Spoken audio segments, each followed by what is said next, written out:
At the edge of Guilt City, hooves ring like thunder on roads older than time, and all await the arrival of the Night Post.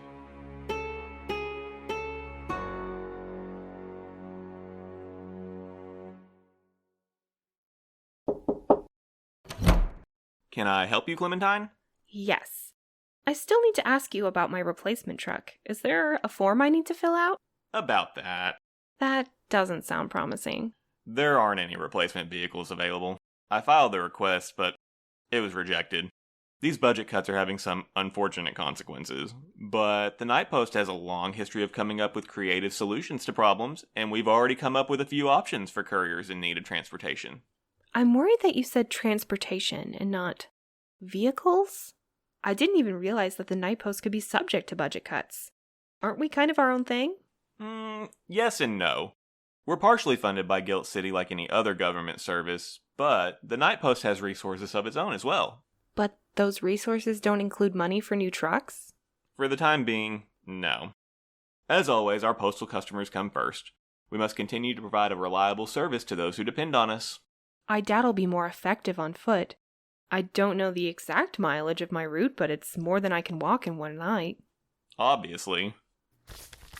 In the city, several pigeons are already efficiently utilizing motorized scooters on their routes. We have several options available, though a scooter's unlikely to stand up to the wear and tear of the roads on the outskirts of the Skelter. If you're feeling daring and adventurous, we have a few models of motorcycles you could choose from. They're faster and incredibly likely to flip the second I hit one of the hundreds of potholes on my route. I understand it isn't an ideal situation, but please try to be flexible and adapt in this trying time.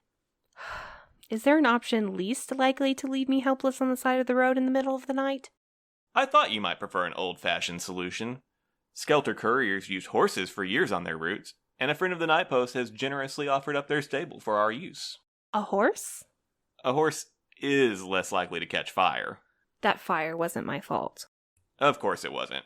It was a bit of misfortune that resulted in loss of postal property, and luckily it only resulted in loss of postal property and not postal personnel. If that's your way of telling me that you're glad I'm okay, thanks. But between Milo, Val, and me, I think the attempt on my life was the least traumatic. That's the positivity we love to see from our pigeons. Shall I give you the information about this stable? I'm sure our connection there will be more than happy to help you find a good fit. How am I supposed to afford to keep a horse? Where would I even put one? Oh, don't worry about all that. It's all included in this packet. You'll be able to return your horse to the stables at the end of your shift, and they'll take care of the rest. It's a great system to prevent the use of Night Post property for non-related purposes. Is that a subtle dig, Mr. Best? Absolutely not. Only a reminder about the tightening of expectations on our trusted couriers. Is that all, Clementine? I guess so. I'll try to catch a ride to Cackling Fields before it's too late. Excellent. Good luck with your new four-legged companion, and stay safe on your route tonight. Dear Will, how are you, sweetheart? I'm sorry I haven't been able to visit for the last few days. And I know it isn't convenient to see someone who doesn't own a home phone. I don't mind walking to the payphone, but it's not the best for spontaneous communication. And by the time you're home from work, it's almost time for me to leave. I'm an expert in letters, and I thought you might enjoy an old-fashioned love note. We'll have to spend some time together soon. I can't wait to see you. Being back at Station 103 is great, but it's been hectic.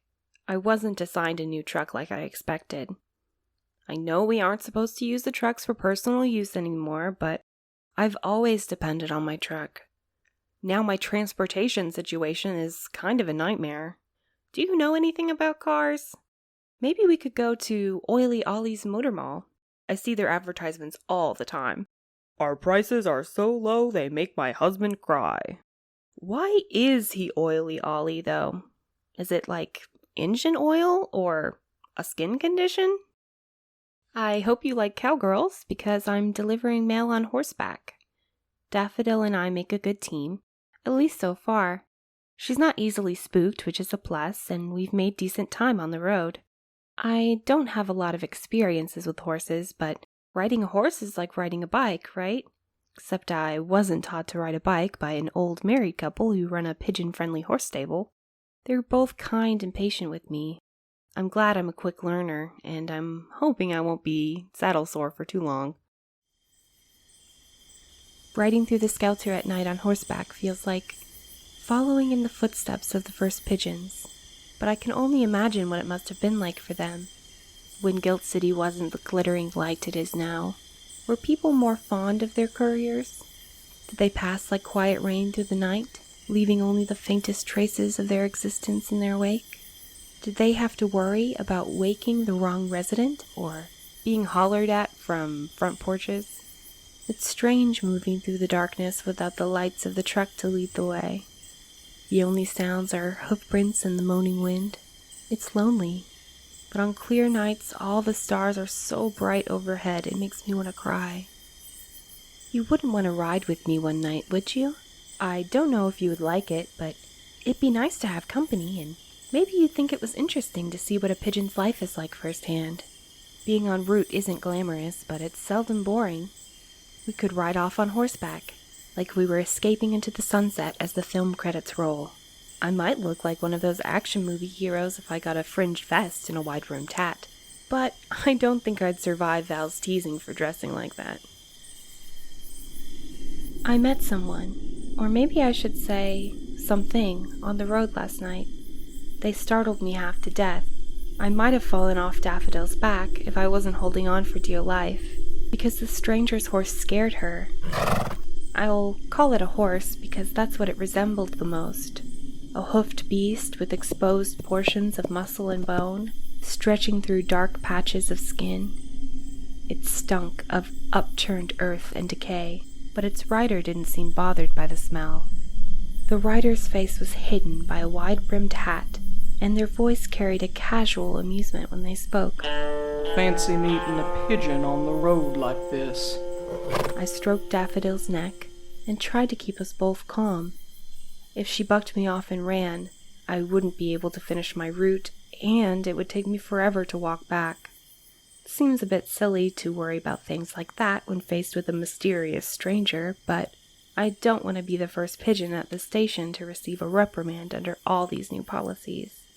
I tried to smile in greeting to the shadowy rider, but visibility was poor and they probably couldn't see my expression. I patted my mailbag as if the stranger hadn't already identified me as a courier. Can I help you? Are you expecting a delivery? I don't reckon anybody's writing to the likes of me. I checked my bags just in case because I wasn't sure what the stranger wanted from me. Their steed blocked the clearest path ahead.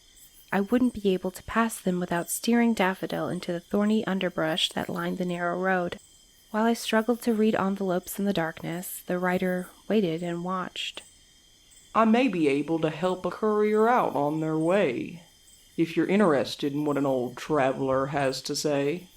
Their voice was kind, honey-warm like jars of sun tea lined up in the kitchen window. Your parents were pigeons, ain't that right? Both gone too soon. Tragedy seems to follow you folks around. I'm not sure what you mean. I didn't ask how they knew about me and my family.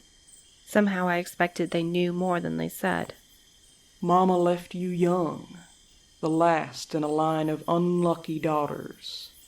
And your daddy didn't last long enough to save you from spending most of your life in that uniform. Did you know my parents? It might have been best not to ask. I don't know if I wanted the answer. By reputation only. You know how word travels in these parts. The stranger's shoulders raised, as casual as if we met in the farmer's market instead of on a gloomy path in the middle of the night. Did you know your parents, Miss Clementine? I should have been more concerned about how the rider knew so much, but strange encounters aren't uncommon in the Skelter. I've run into plenty of people who remember my father. A spectral cow person isn't the most frightening interaction I've had en route. They didn't seem to be in a hurry, but I was. I didn't want to be rude, but I wish they'd get on with it.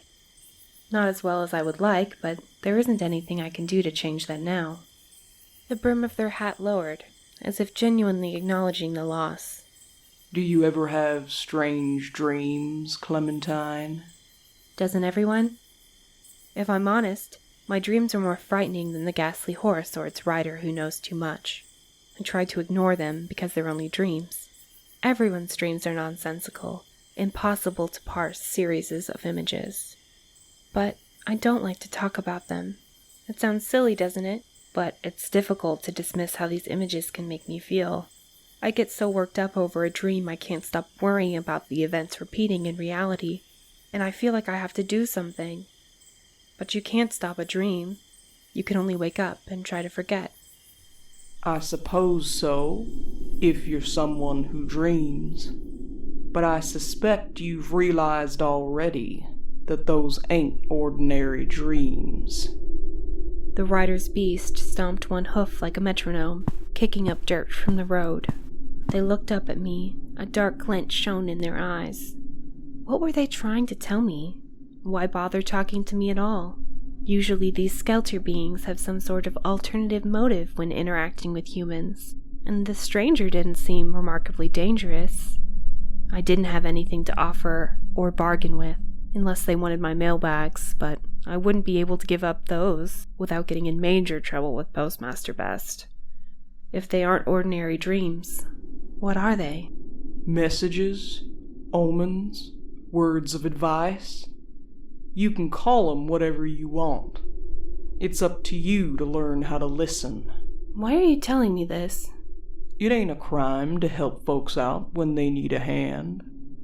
Your connection to this place is stronger than you realize. Maybe you got someone watching out for you. And that's you? If the stranger was trying to be helpful, they weren't excelling at it. The stranger laughed, and the sound made me shiver. Nah, I stay busy looking after yours truly. But there's something about pigeons I like. You're feisty, resilient. Always look like you're in a hurry to get somewhere, even when you're in danger. Thank you? For what? The stranger dug their heel into the side of their beast, and it reared dramatically on its back legs, like the pair was posing for a pulp novel cover. I hope you're luckier than your daddy was, Miss Clementine. Before I could ask them what the hell that was supposed to mean, the horse and rider were gone. They disappeared in an obscure mass of dust and hoofbeats, and I was alone again. How's that for an ominous encounter? I wanted to tell someone, besides Postmaster Best and whoever's reading our nightly reports. I left a lot of details out of my report anyway, because I don't want anyone to think I'm crazy or possessed or something. You don't think I'm crazy, do you? If this letter makes me sound insane, please ignore it. Sincerely yours, Clementine. Will, I didn't expect to see you here. It's so early. Aren't you tired? Of course. I wanted to give you a ride home before I'm due at Gilt Tower, and I brought you something to eat because I didn't want you to forget before you went to bed. You ready to go? One second. Let me turn in this paperwork for Postmaster Best, and I'll be done for the night. You're so sweet to come and see me. I didn't expect you, and I can't imagine how I look. No offense, sweetheart, but I'd be more worried about how you smell. Sorry about that. Horseback riding is a lot sweatier than driving around in the truck. So, this is your brand new station? They didn't bother with all the features we have in Gilt Tower. It's kind of a miracle you maintain your efficiency requirements under these conditions. I'm not surprised.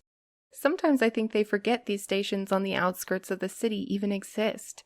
But we have a new coffee machine, and it's so much nicer. It doesn't even burn your fingers when you try to. It wasn't that bad. I mean, what did you expect out of a free ticket to the water park?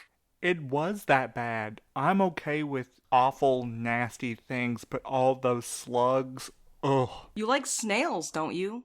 Slugs are just naked snails. Or unhoused snails? They were pulsing and oozing and...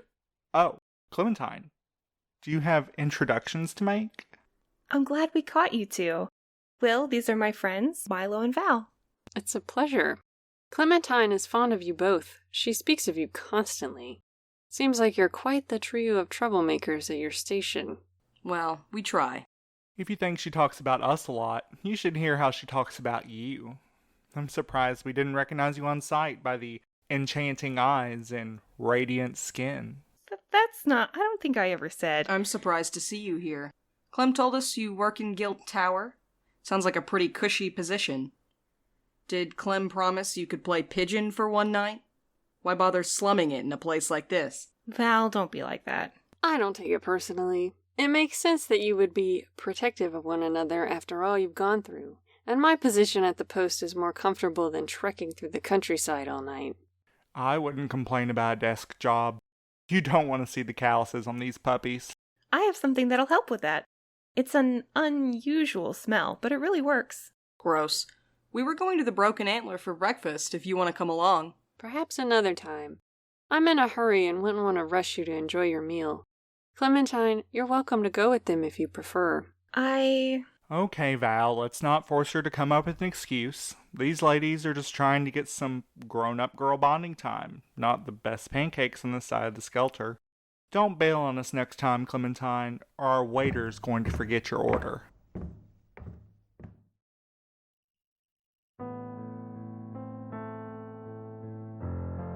Thank you for joining us on tonight's route. You can find the Couriers of Station 103 at nightpostpod.com or on Twitter at nightpostpod. If you're satisfied with your postal service, please rate and review us. Send a letter to a hearty stable hand and tell them about the Night Post.